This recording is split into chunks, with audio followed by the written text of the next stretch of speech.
गोजोन बेलासिनि अननाय सिबिनाय खुलुमनायखौ गासै आंनि इउटिउब फेमिलि आरो गासै बर' रायजो राजानिसिम बावहरनाय जाबाय।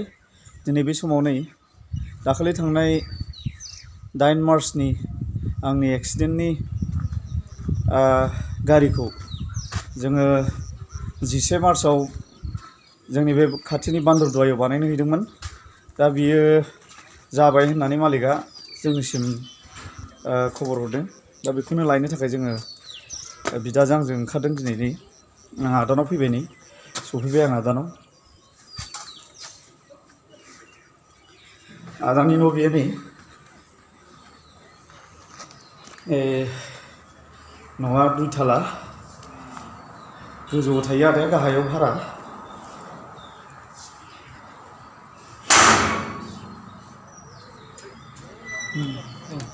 सफैलायबाय नै थांनोसैलाय सानैजों बान्दरदुवायाव। बेनि नामा खाजु। मानसि एसे बारा फैदावा जाबा सोङो। खाजुआनो बिराद फुस्थाव एकदम। बेनिफ्राय नै जोंनि गहपुरनि भिउसखौ नायबानो जाबाय। नै बिराद गोजौ गोजौ न' जाथारबाय जोंनि गहपुरावबो एखेबारे।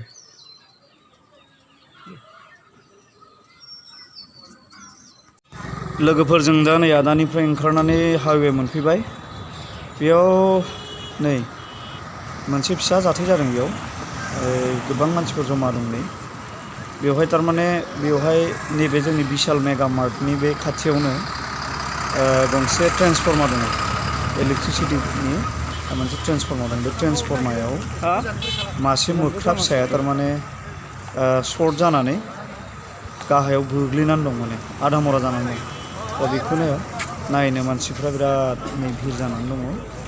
ओमफ्राय बिनिफ्राय बाथ्राया जाहैबाय, बेवहाय बे मोख्रानि बिमाया बे फिसाखौ थारमाने लांनो सेस्था खालामगासिनो दं। बेखौ नुयोब्ला जोङो माने गोसोखौ बोरैबा मोनो। मानो होनना बुङोब्ला मोख्राया जाहैबाय मासे जुनार, बेनि बिमाया बे नुबाय थानायानो। थेवब्लाबो गावनि फिसाखौ जे अननांगौ बा बासायनांगौ, बा बिनि नैबे जाथायनिफ्राय जे बे गालांनो हायाखै, एफा मानसिखौ नुब्लाबो बे खाराखै, होमबा बेयाव बेसेबां अनलायनाय दङ बेखौ जों नुनो हादों। जे मानसिफ्राबो जोंना बिदिनो जानांगौ। मानसि हारिफ्राबो जुनारफ्रानो इसेबां अनलायनो रोंगौ, बा जों मानसि हारियाथ' आरो बुजिलायनो हाग्रा मानसि। दा नै बयबो बेखौनो नायगासिनो दङ। बै बिमानि दृश्यखौनो नायनानै बयबो गोसोआव दुखु मोनबाय थादों। जे ओमफ्राय खाथि खालायाव थानाय मानसिफ्रा बेखौ बासायनो नंदोंब्लाबो हायाखै, माने बिमाया अरनो नागिरदों। आंबो नै गोजाननिफ्रायसो भिडिअखौ लाबाय थादों। गाहायाव बै खनायाव दङ, बै गोसोम। नै बान्दरदुवायाव थांनो गारि लायनोसै। बारा मानसि गैया, नै एकदम खालिथार। दाना बिराद ट्रेन गाखोग्रा जाबायना मानसिफ्रा, ओंखायनो एसे बासाव खम जायो आरो।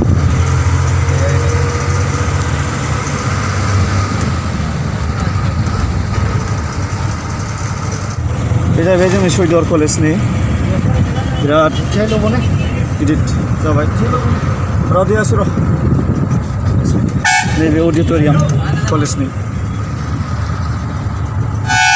मर्निं जिटियासो र' जोंनि टाउननि डेलि मार्केट।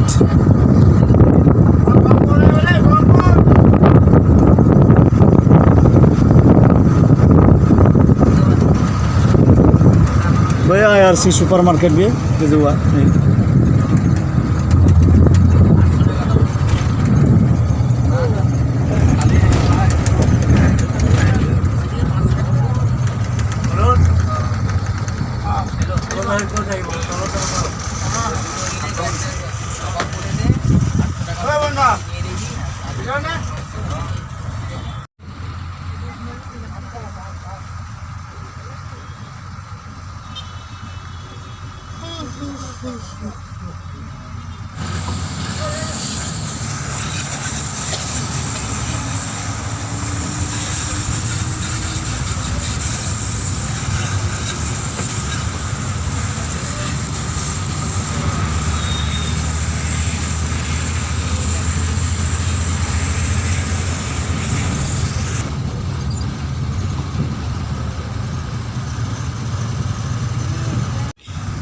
नैबे जाबाय जोंनि सलंगि दै हारसाफ्रा हलंगि होनो बेखौनो स'खौ बुङो नालाय बे जाबाय डाइरेक्ट जोंनि बे दानि बे डनिफल' एयारपर्टआ बेजों फैनाय बे सिदा नैबे नेसनेल हाइवेआव नांफैदों बे दैयानो बिराद बर'फोरखौ एकदम डिस्टार्ब सम सम नैबे जाबाय आंनि लकेल एरिया जोंनि माने मा होनना बुङो नेसनेल हाइवे बे नैबे लामाजोंनो जोंनिया ओरैहाय साहाथिं बराबर 4 किल'मिटार थांनांगौ फैयै फैयै नै जों दा गारिनिफ्राय ओंखारनोसै बान्दरदुवानि गारि गेरेजखौ जों मोनबाय नुहुरबायानो गेरेजखौ ओरैहाय सानजाहा बैनो गेरेजआ नोंथांमोनहा नुखाबाय सिगाङावबो दा जों आवगायलांनोसै गेरेजसिम गारिखौ माने मोजां महराव नुफिननायखाय दिनै गोसोखौ गोजोननाय मोन्दों दा नै गारिया सुगासिनो दं गारिखौ दहाय बुंहरखादोंमोन गारिखौ माने सुनानै पलिश खालामगोन होननानै दा सुगासिनो दं नै एखेबारे जों होनदों नालाय फुरा फोजोंनानै दोन सिके खालामनानै दोन होननानै दा सुगासिनो दं आरो नै बिथांमोननि खामानि मावग्राफ्रा मोजाङानो मोजां मोनफिनबाय गोसोखौ माथो खालामबावनो जानो गोनां जानानै थांबाय नै नायदो दद्रे जाफिनबाय नै नङाबा नैबे सिगांनिया नायजालामोन गारिया दायो नै मेकानिकफोरनि आखाइ नालाय आरो देला देलि बिथांमोनहा मोजां खालामफिननो हायै जाहैबाय दा दाख्लैथ' अबस्थाया गाज्रिथारमोन दायो दद्रे नुफिनबाय नै आरो सुबाय पालिश खालामबा आरो गोदान बायदि जाखांसिगोन बियो दा बाथ्राया जाहैबाय सानिखौथ' जोंनाय नुबाय दा सिङाव माबायदि जानानै दं इन्जिना बेखौ जों टेस्ट ड्राइभ खालामनानै नायनोसै बिनि उनाव गासिबो क्लियार जायोब्ला रां रुफाफोरखौ एसे होबावनांगौ दं बेखौ होनानै जोङो गेरेजनिफ्राय बिदाय लानोसै आरो गोबावबो जाबाय आरो नै माने नांबाय थागौ जाहैबाय डिउटिनि गारि डिउटि दङ दा नै जोङो फाइनाल रायज्लायनो थाखाय गेरेज मालिकजों नुजानोसै आरो रायज्लायनोसै एसे एनै डिसकाउन्टफोर मोना मोना मोननायाथ' डिसकाउन्ट दाख्लैबो होखाथाराखैमोन नायनोसै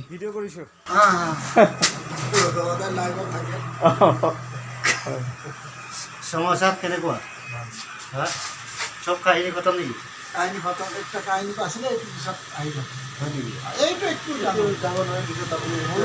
আহি যাব তেতিয়া মই আচ্ছা হৰণটো কিন্তু নাবাজিব এতিয়া বাজি আছে এই তেনেহ'লে আৰু এইটো পালে ন ঠিকে আছে এইটো বস্তুটো ন এইটো নটিছত নাই কাহিনীটো কি হ'ল এইটো কাহিনীটো আহি যাব এই কেইদিনমান পিছত পাই যাব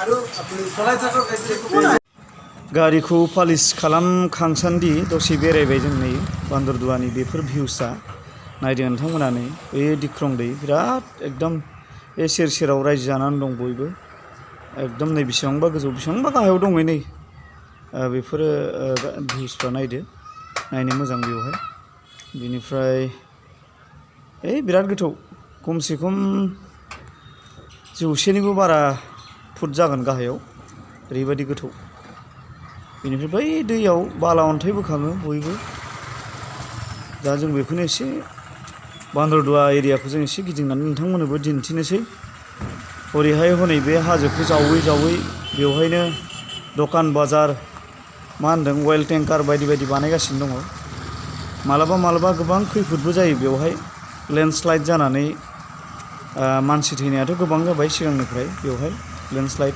जाबाय थायो नै दा दैज्लां बोथोर फैबाथाय जानोसैलाय मालाबा लेन्डस्लाइड जानानै लामाया ब्लक जायो गोबाव नेनांगौ जायो दा माथो खालामबावनो मिथिंगाजोंथ' रावबो हाया नालाय थेवब्लाबो थांनानै थानांगौ हिसाबै थाग्राफ्रा बिनिफ्रायथ' खारनो हाला जाहैबाय बेबायदि आरो दा नै नायनि बेफोरखौ जेसिबिजों जावै जावनानै नै लामाफोरखौ फुवारबाय थादों हाथाय बाजारफोरखौ फुवारबाय थादों जों दा हौरै मेन बान्दरदुवा मा होनो टाउनाव ओरै फारसेथिं सोनाबथिं हाबलांबा अरुणाचल आरो साहा ससे थांनानै सानजाहा थांब्ला बे लखिमपुर आसाम जाहैबाय।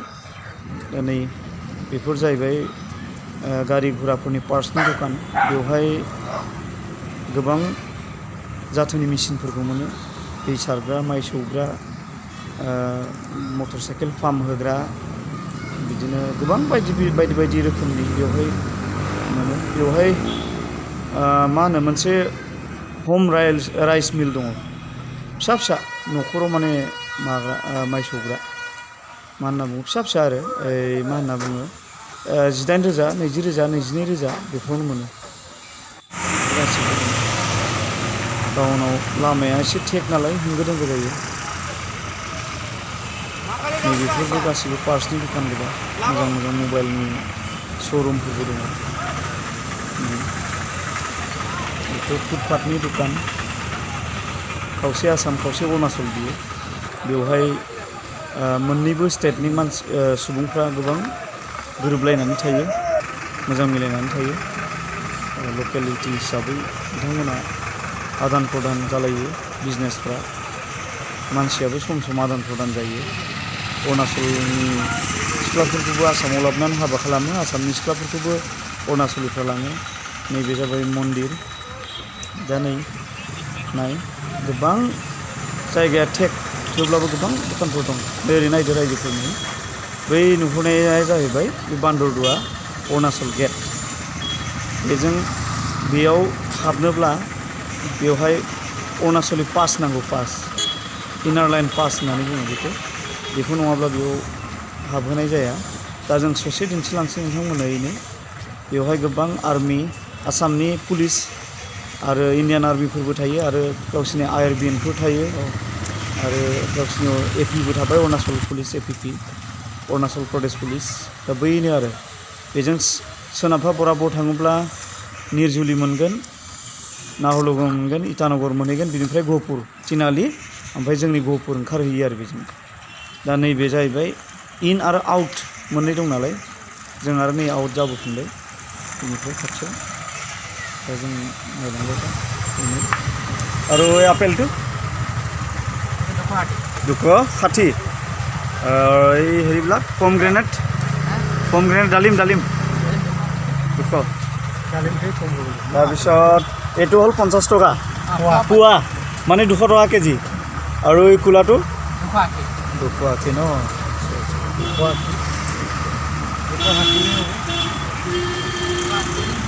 এইবিলাক ক'ৰ? এইটো চাইনাৰ নেকি? চাইনা মাল নে ক'ত? হয় নেকি? এই বগা এইটো কি? গ্ৰীণ আপেল মিঠা আছেনে এইটো? হা,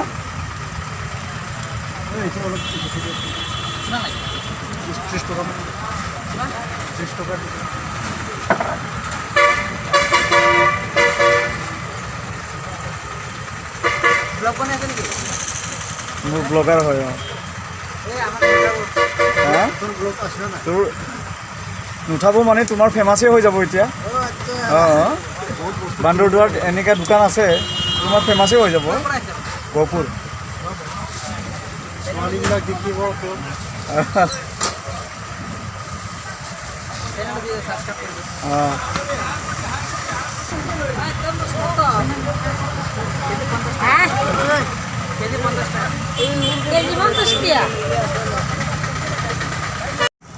रायजोफोरजों नै दा गारिखौ टेस्ट ड्राइभ खालामनो जों दिरुनबाय।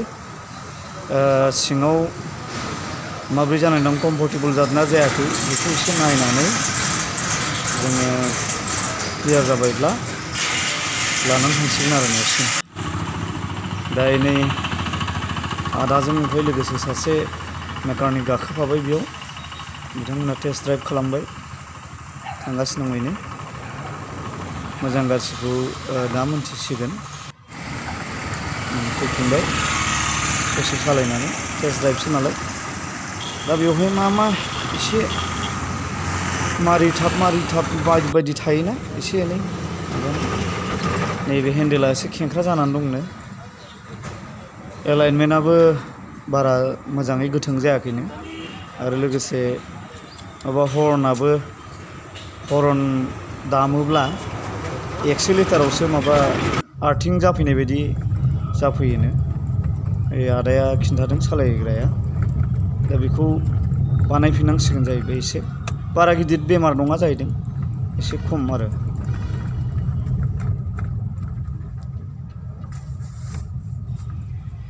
न'सिम थांनो ओंखारबाय